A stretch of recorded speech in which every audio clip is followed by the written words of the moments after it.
This video has been sponsored by italki. Hey, did you know the Vietnamese used to look like this? Oops, sorry, I meant this. This is Chữ Nôm, the writing system that came before the Chữ Quốc ngữ. Even though it was used for centuries, no one really knows about it today. So what happened? To understand this, we'll need to go back to history. This is Vietnam, sometime between the 13th and the 20th century. Anyways, no one knows when or who exactly invented Chữ Nôm, but during this period of history, people in Vietnam were writing almost everything in classical Chinese, including official documents, poems, etc. And this did not just happen in Vietnam, but also in China, Korea, and Japan. And because Vietnam didn't have a writing system apart from Chinese, we couldn't write down things that were native Vietnamese. So what do? We came up with Chữ Nôm. And by we, I mean really smart people who already knew Chinese, because they applied the same principles of making Chinese characters to develop this new writing system. Let's see Chữ Nôm in action. Here's a Vietnamese poem written in Chữ Nôm. Thân em như quả mít trên cây. If you know Chinese, you probably recognize sun, yu, and guo. Yes, it's Cantonese. Sun means body, yu, guo means if. So altogether we can understand that this means body blah if blah blah blah.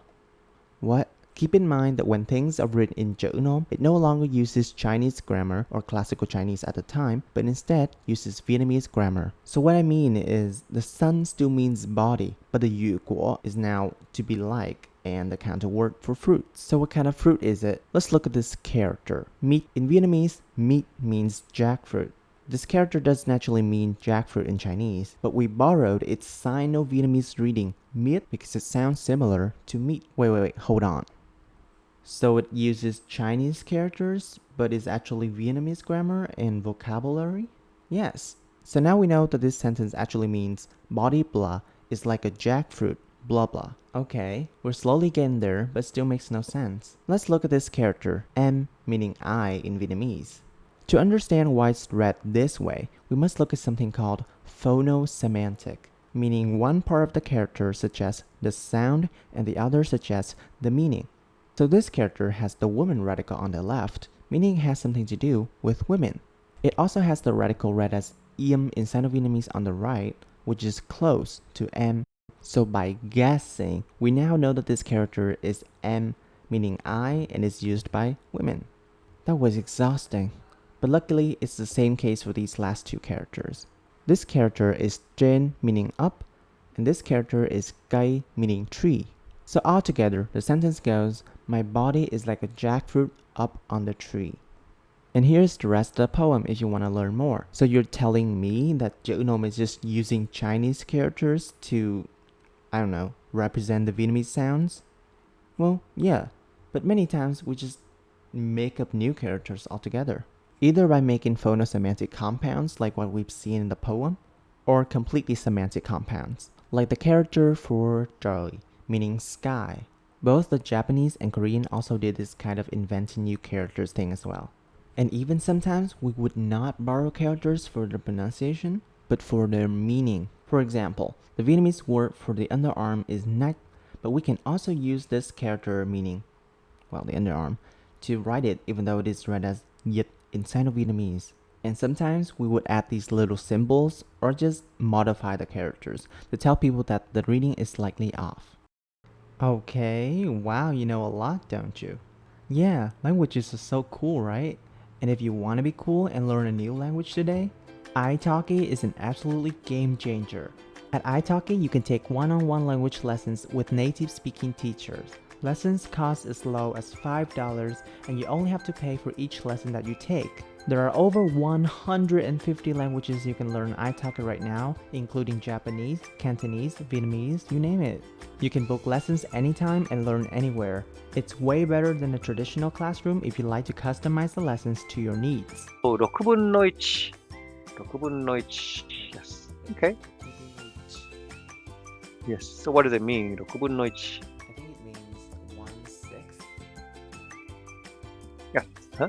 It means 1/6, but in Japanese you say the bottom first, and then the top. Interesting. If you're interested, please use the link in the description to get an extra $5 in learning credits for your first lesson on italki. Alright, now that we know a little bit about Chữ Nôm, let's talk about the word Chữ Nôm itself. It's the combination of Chữ and Nôm, meaning southern characters, with South referring to Vietnam. But it was also called Quốc âm, meaning the national sound, referring to Vietnamese. Because during this time, Chinese was considered the standard for formal writing in Vietnam. That is, except for one time in history. During the Ho dynasty, classical Chinese was replaced by vernacular Vietnamese written in Chữ Nôm. But that didn't last very long, because 7 years later, the Ming dynasty would come around and take the country. And they didn't stop there. They went ahead and destroyed every single trace of Chữ Nôm, whether it be printing blocks, text, or inscriptions. I know, right? Ming dynasty? Or like the Ming dynasty, am I right? Anyways, but after the 1,000 years of northern domination, which is Vietnam being ruled by China, Chữ Nôm was no longer suppressed, which means it could develop. And boy, did it develop. Although people kept using classical Chinese for official documents, ironically, the cultural elites now chose to write poems, songs, and other forms of art in Chữ Nôm. And then there was a lot of works written in Chữ Nôm that we all know and love today, except me because I didn't pay attention in class. Yet, nothing stays forever. When the French came to colonize Vietnam in the late 19th century, they propagated the new Latin alphabet. Gradually, this alphabet replaced Chữ Nôm and Chinese completely. Before you even know it, it's now called the Chữ Quốc ngữ, meaning characters of the national language. And after the war, there was still no plans of putting Chinese or Chữ Nôm studies back into the learning curriculum. And now pretty much no Vietnamese person knows how to read any of that. Of course, Chữ Nôm has various advantages over the current Chữ Quốc ngữ. For example, Chữ Nôm is logographic, which means you can tell two homophones apart when you write them down. For example, the two surnames Tông and Tông Thóc are commonly mistaken to be the same. But on the other hand, Chữ Nôm is also very complex and inconsistent, making it very hard to learn, at least compared to Chữ Quốc ngữ. Alright, that's it for this video. Bye!